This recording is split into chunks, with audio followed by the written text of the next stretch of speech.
And we're live. Okay, guys. Well, first of all, I'm going to start off by saying just thank you so much for being here. Thank you for prioritizing this. And Happy New Year. I have to confess that it was only this morning when I realized that I was the very first one to give a team call for the year 2017. That I was kicking off the entire year. And I kind of had a minor panic attack in my car this morning when I realized that was the situation. And I thought, oh no, make it good,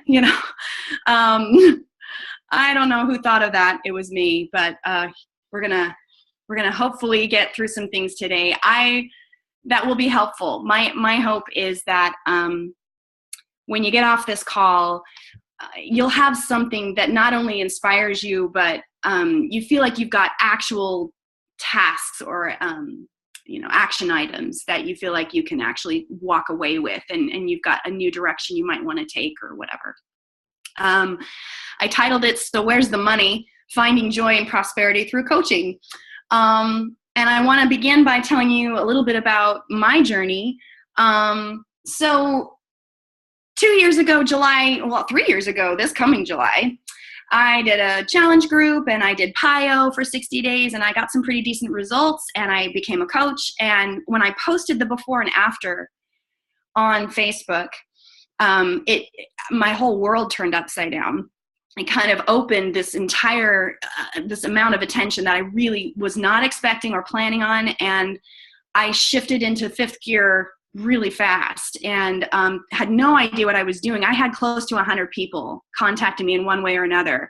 How did you do it? I'm signing up. What do I do? And I'm a brand new coach. So I'm like, let me find out. And I mean, I didn't know what a cycle bonus was. I didn't know anything. And yet I was trying. I was really excited and very inspired and wanted to run this challenge group and be awesome at this. And I was making Success Club points, in the double digits, and I hit diamond in 90 days. And on top of all that momentum, for whatever reason, my before and after photo caught the attention of Beachbody headquarters. And long story short, I got to be part of the PIO infomercial. And they flew me out to LA and we shot for 5 days. And it was just this incredible experience. I got to meet Chalene Johnson and work out with her. I met the CEO. Carl Deichler was on set and he was just one of the guys, it was just an amazing experience. And it really solidified for me how much I loved this company and what it stood for. And the people that ran it were just extraordinary and really genuine and was so moved by everything. So, I'm heading into 2015 here just on cloud nine and then some. And the end of the year winds down, January hits, and it all came crashing down like a lead balloon. Life, a whole stinking heaping pile of life is what happened. Within the first 3 months of 2015, January, February, March, my just barely turned 2-year-old was diagnosed with type 1 diabetes. And we spent lots of time in the hospital. It was learning, our whole lives changed. Everything we did was different. We were trying to acclimate this little girl to a whole new way of living, a whole new way of eating. Meanwhile, at the same time, my husband gets this promotion, which means it's great, but he's gone more. So the lion's share of the diabetes management fell to me. Shortly after this diagnosis, found out I was pregnant with baby number 2. And we were like, okay, yay, because we wanted another baby, but the timing was just like, oh man, okay, here we go, So we've got diabetes, we've got a promotion, we've got a baby on the way. And then we find out, like a week after we found out I was pregnant, then we find out that Scott is going to be deployed. My husband's in the Army. He's going to be deployed to Kuwait for at least 9 months, and he ended up being there for 13. And he was leaving in the summer. And I mean, I don't know if this is a needless to say or not, but my Beachbody business just like cratered. I had no bandwidth to take care of all of these people that I had onboarded. I had no infrastructure. I had no way of, everything just died almost completely. I still had I was able to hold on to my Emerald Coach status miraculously, but everything just kind of cratered and stopped.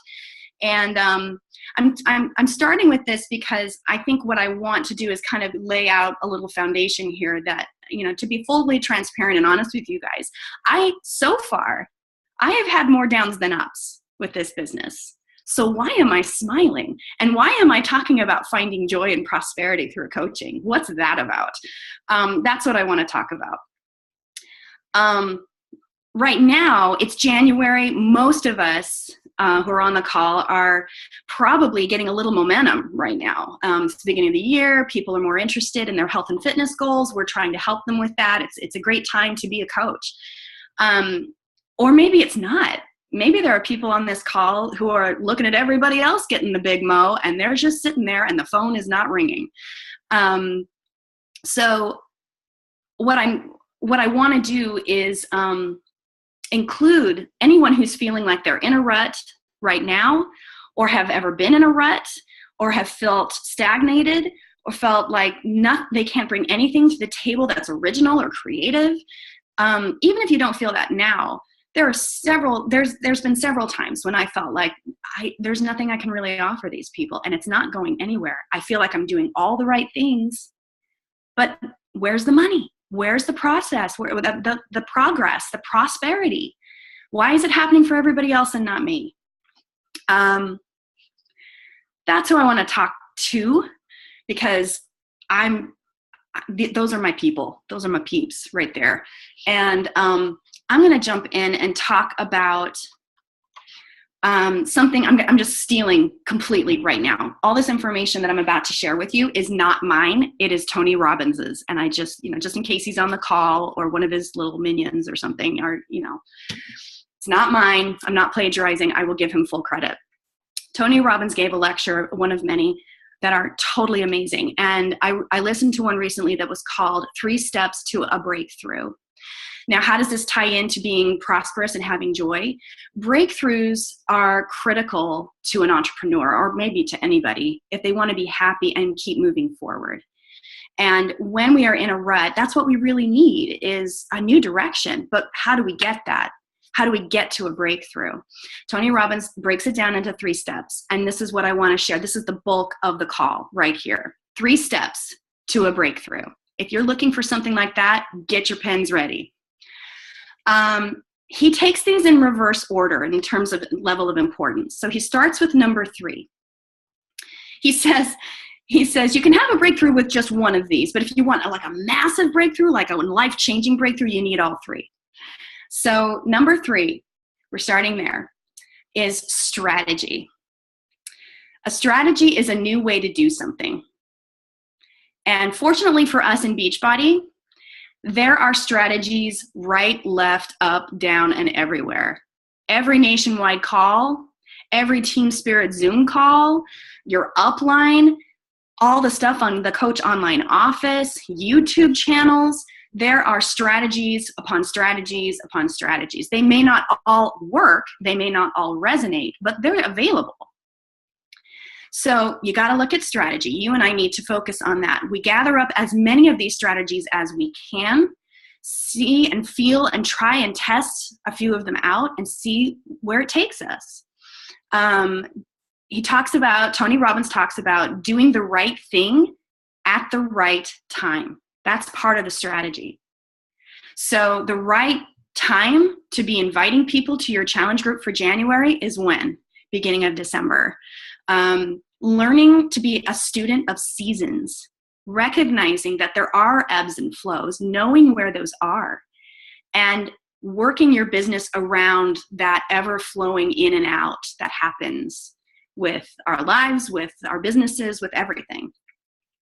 So strategy is the first thing, or the third thing, I guess. Moving on to the second most important, and this is a really interesting one. Sorry, I'm just going to grab something really quick so I can read it for you. It was really cool. Okay. The second one, your story. The story. is important. And what do I mean? What does he mean by that? He talks about the story that we tell ourselves. When something happens, when something fails, or when something doesn't go the way we want to, what's the story we're telling ourselves as to why? When you start out the sentence, I don't have enough blank. What's the blank? I don't have enough talent. I don't have enough wherewithal. I don't have enough time. I don't have enough support from my loved ones. I don't have enough money. I don't have enough creativity. If this is the story we're telling ourselves, then we are killing our business.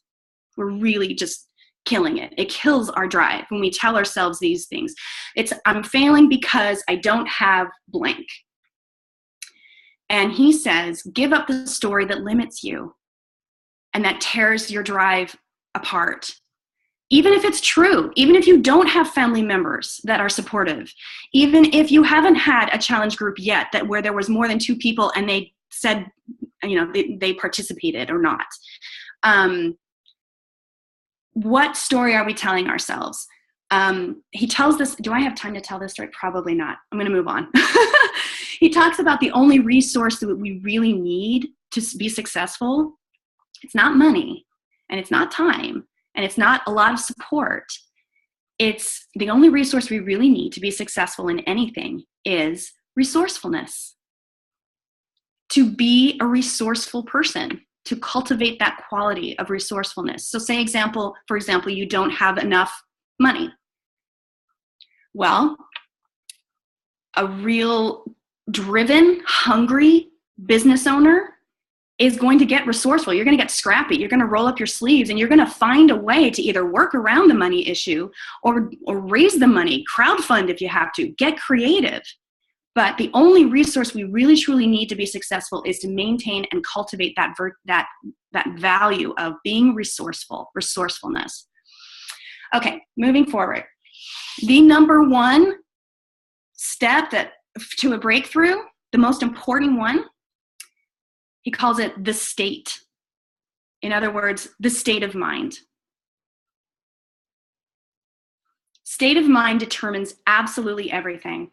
How we think, how we feel, what kind of decisions we're making, good or bad. It all depends on what state, what place are we in when we are making those choices, when we're thinking those things. Here's one to write down. He says, again, this is Tony Robbins, decisions, not conditions, determine my destiny. Decisions, not conditions, determine my destiny. And we'll talk about the 3 most important, the 3 decisions. I'll send you 3, I'll share 3 decisions with you in a minute, but let's get back to the story for a minute because there was something I was going to read to you, and I think it's important enough to share and go back. So going back to the story, it's the story we tell ourselves that we have to worry about for sure, but we also have to make sure that we're not letting someone else tell our story for us. In other words, if you got a naysayer or somebody who's rolling their eyes because you're in a pyramid scheme, if you're listening to their story and taking it on as your own, we have to be mindful. We have to be careful and safeguard ourselves from that little thing that could happen. This is a story that I found on Facebook just today, and it's written by Kevin Smith. Kevin Smith is a screenwriter. He's an actor, a director. He wrote that indie film Clerks and a bunch of other kinds of indie films that are really quirky and funny and strange. And he he wrote this on New Year's Eve just last week, and I'm going to share it with you now. He tells this story. It was in 1989. I briefly dated a girl whose mom knew that I wanted to be a writer. And after her daughter and I split up, the mother handed me a piece of paper that was folded up so I couldn't read it in front of her and said to me, if I'm wrong, come find me and I'll eat this. When I got to my car and opened the note, I read something completely unexpected. In tiny words on the large piece of paper, she had written, quote, Kevin Smith will never be a famous writer. He does not have the drive. I do wish him luck, close quote. It was also dated and signed as if it was an official proclamation about my future. I was only 19 years old, and someone had informed me in writing that my dreams would never come true. So I cut away the empty page until only the sentiment itself was left and tacked it to my desk. Later, I put it into a small baseball card frame. It was important to preserve, and not because I wanted the woman to eat it one day. The note served as a constant reminder that nobody writes my story but me. Rather than believe this adult who had some minor insight into my character, whenever I looked at this piece of paper, I'd start typing. And one day, I typed a screenplay that changed my life. So as we head into 2017, remember that nobody writes your story but you. And this year, write the shit out of your story. Don't let someone else define your future for you. Sing your song and show them what you're made of. Happy New Year. That's what he wrote. Isn't that awesome?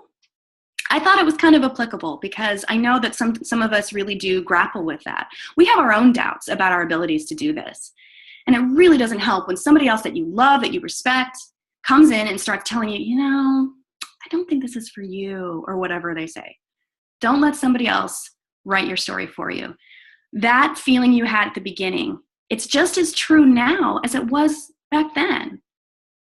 Just kind of lost it somewhere in all of the hubbub and the stress of trying to start a business from pretty much nothing. We lost that drive a little bit because we started to let self-doubt creep in. There's another Tony Robbins thing I want to share with you. He applies it to relationships. He says, if you do what you did in the beginning of a relationship, at the end of the relationship, there will be no end to the relationship. So what he means by that is he gave an example of when you're madly in love and you just walk through fire for this person and everything they say is brilliant and it's just, you know, you're just crazy, stupid love, right? And then you get married and a few years go by. Well, no, wait, let's back up. So you're brand new married or you're brand new dating and one of them says, honey, will you take the garbage out? Yeah, no problem, take the garbage out. And you're happy to do it, right? And then fast forward, a few years, honey, will you take the garbage out? What am I, your janitor? It's like a completely different story because we have lost, we've lost the zing, I guess. But he says, if you do what you did in the beginning of the relationship, at the end of the relationship, there won't be an end. And I think that applies to our business and whatever we put our passion into as well. Whatever we felt in the beginning, if we applied that same passion and that same dedication now that we did in the beginning, then we will continue to find that joy. We will continue to feel prosperous even if we're not yet making the paycheck we want to make. We still will feel like we're moving forward. Okay? Okay, I've got like 8 minutes or like 7 minutes. So there's 3 decisions that you and I have to make every single day. And I'm gonna end with this because I think it's another really good thing to think about. 3 decisions that you and I will make every single day. The first one is, what do I focus on? Focus shapes everything. Focus shapes our feelings. It shapes our direction. We need to learn to take control of our focus. Am I focusing on the things I can control or the things that I can't? Am I focusing on the things I have or the things that are missing? Am I focusing on, here's one, regularly? What am I regularly focusing on here? Future, the present, or the past? I know we're on a Zoom call, but show of hands, how many people spend most of their time thinking about past mistakes? You don't have to raise your hand, but just think about it. How many of you feel like you're really focused on your future most of the time? What about the present? Are you staying in the moment?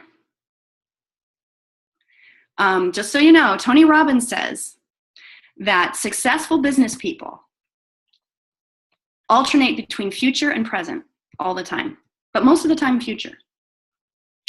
And the people that stay in the past, that live there, they are always unhappy. The past is the past. We can't focus on it, right? The second decision we have to make every day, meaning. What meaning does this, whatever this is, what does it have? What's the meaning? Does it mean I failed? Does it mean I'm a disaster? Does it mean I'm not cut out for this? Does it mean, oh, this is definitely the end? Or does it mean I've got something to learn here? Does it mean, well, this is the beginning of a whole new direction? Nowhere to go but up? Does this mean this is an opportunity? And then the third decision we make every day is the actual what do we do? What to do? And you can see how, the choice of to quit or to move forward or to try something new or not, it really is directly impacted by what meaning we're giving the things that happen to us in our lives, the things that we think. And it's directly impacted on the focus that we give to things. Like where is our focus? Focus and meaning are really going to inform what we do, and they're all connected. So I think as we move forward in our businesses this year, these are some important things to maybe, but all of us could really try and incorporate into our personal development. Start taking inventory of what am I focusing on? Am I still hanging on to that mistake or that bad conversation or that customer that completely misunderstood me and dropped out? Am I focusing on that big snafu that happened with her order and coach online office and customer service? Are we still focused on that? That kind of thing. That's going to kill our drive. It's going to kill our creativity. It's best to just let it go, right? My very last thought is something that actually our wonderful Lisa Hansen shared with me just recently. I called her one day and expressed a lot of frustration because things were not moving fast enough for me. I'm not seeing the money I want to see. I'm not moving forward as fast as I want to. And I was getting impatient with the whole thing. And she walked me through this scenario, and it really put things back into perspective. She said, okay, Mary, say, for example, you were a hairstylist and you decided you wanted to open your own salon. How long do you think it would take? And what do you think would be involved with getting that up and running? What kind of capital would you need? You'd probably have to take out a small business loan. How much would that loan be? Depends on location, depends on size, but quite a bit of money. You'd have to get a staff. You'd have to get clients. You'd have to have all of this money and all of this effort going out first. And let's say you are up and running within a year. How long do you think it's going to take you before you turn a profit, before that student loan is paid off? Businesses take time. This is not a get rich quick. This is about investing in people. This is about investing in yourself. And this is about growing a relationship with every individual person that comes to you. Relationships take time. And we need to be patient with the process, right? We see all these amazing success stories, and we think that is the definition of joy. That is the definition of prosperity.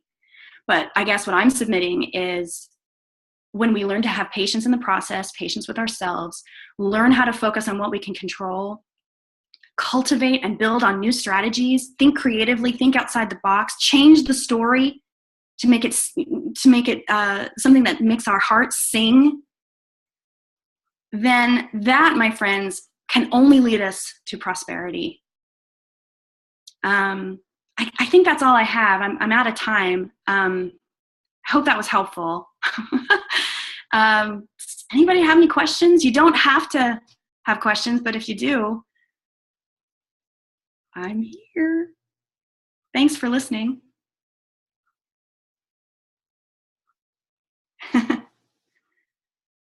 That was amazing. As always, thank you.